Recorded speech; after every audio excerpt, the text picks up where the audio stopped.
दिल्ली में प्रदूषण से निपटने के लिए आज ग्रेडेड रिस्पॉन्स एक्शन प्लान का चौथा फेज लागू हो गया है। इसके तहत अब दिल्ली में केवल BS6 इंजन वाली गाड़ियां ही एंट्री कर पाएंगी, जबकि BS6 से कम मानक वाले अन्य राज्यों की निजी वाहनें एंट्री पर रोक लगाई गई है। इस फैसले के अनुसार गुरुग्राम, गाजियाबाद, फरीदाबाद और नोएडा से दिल्ली में रोजाना आने जाने वाली करीब 12 लाख गाड़ियों रोकनी पड़ेंगी।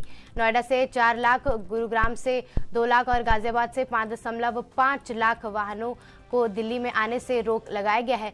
दिल्ली में नो PUC नो फ्यूल का नियम भी लागू कर दिया गया है, जिसके तहत पॉल्यूशन अंडर कंट्रोल यानी PUC सर्टिफिकेट के बिना गाड़ियों को पेट्रोल, डीजल या CNG नहीं मिलेगा। इसके अलावा सभी सरकारी और प्राइवेट दफ्तरों में 50% कर्मचारियों को वर्क फ्रॉम होम करने के लिए अनिवार्य कर दिया गया है। आज लोकसभा में प्रदूषण पर चर्चा होगी, जिसमें केंद्रीय पर्यावरण मंत्री भूपेंद्र यादव शाम 5 बजे इस पर जवाब देंगे।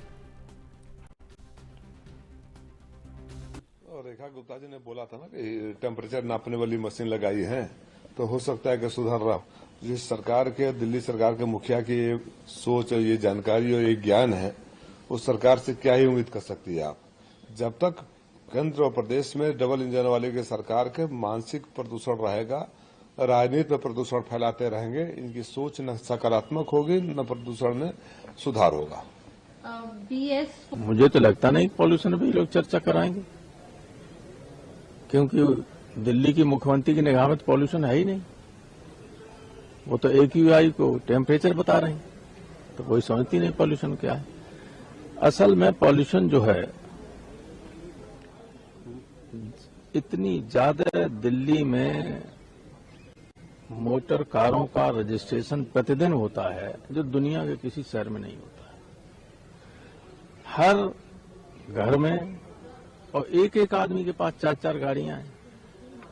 अगर बहुत पॉल्यूशन बंद करनी है तो है तो बड़ा मेरा रेडिकल सुझाव, लेकिन ये है कि एक व्यक्ति के पास एक ही कार होनी चाहिए। देखिए, भारतीय जनता पार्टी की सरकार पापी सरकार है प्रदूषण के मामले में, क्योंकि ये लोग वादा करके वादा खिलाफी करते हैं और सनातन धर्म में वादा खिलाफी सबसे घनघोर अपराध माना गया है। पापी सरकार है। एक तरफ प्रदूषण को दूर करने के नाम पर सरकार में आई थी और दूसरी तरफ अरावली की पहाड़ियों का खनन का ठेका दे दिया है। 100 मीटर से नीचे की पहाड़ियों पर खनन हो सकता है। खनन होगा, अरावली की पहाड़ियां नष्ट होंगी, प्रदूषण और बढ़ेगा, कोहरे की धुएं की चादर और बढ़ेगी। अरावली की पहाड़ियां प्रदूषण को रोकती थी, वो सारी की सारी पहाड़ियां इन्होंने बंजर कर दी है, नंगी कर दी हैं और उन पे खनन कर रहे हैं, जिसकी वजह से एक प्रदूषण बड़ी समस्या के रूप में दिल्ली में है।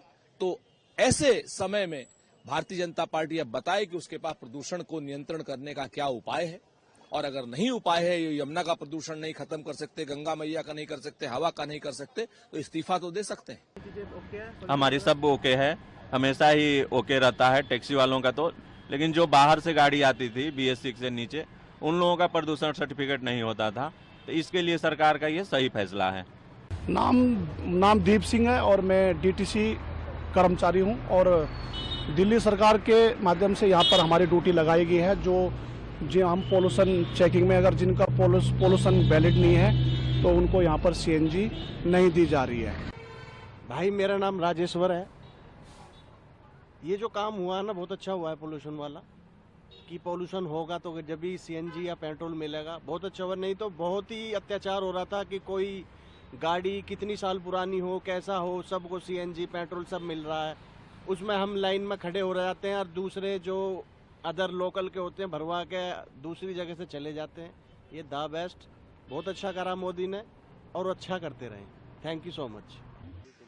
देखिए, जिस प्रकार से माननीय उच्चतम न्यायालय के न्यायाधीश ने सु मोटे लेते हुए इस बारे में गंभीरता से बात की है, मुझे लगता है कि पूरे देश में 140 करोड़ की जनता इसको गंभीरता से ले रही है, सिर्फ भारतीय जनता पार्टी को छोड़ के।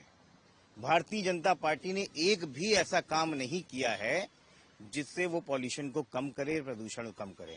हमको ये बात समझ में नहीं आ रही है कि दुनिया में भारत सबसे ज्यादा सोलर का आयात कर रहा है। तो पॉल्यूशन देख ही रहे हैं आप, 500 के करीब पॉल्यूशन जो है दिल्ली का हो गया है। अब मोदी सरकार ने, मोदी जी ने, शाह जी ने नारा दिया था भाई कि 2024 के चुनाव में कि 400 के पार, तो जनता ने तो नकार दिया, लेकिन जो है पोल्यूशन जरूर 400 के पार हो गया दिल्ली का। ये इनकी उपलब्धि है, ये शानदार उपलब्धि है। केंद्र और राज्य सरकार की डबल इंजन की सरकार चल रही है। आज सांस लेना मुश्किल हो रहा है दिल्ली में, बोलना और मुश्किल हो रहा है। दिल्ली के लोग एक गैस चैम्बर में जैसे हालत होती है, घुटन महसूस कर रहे हैं।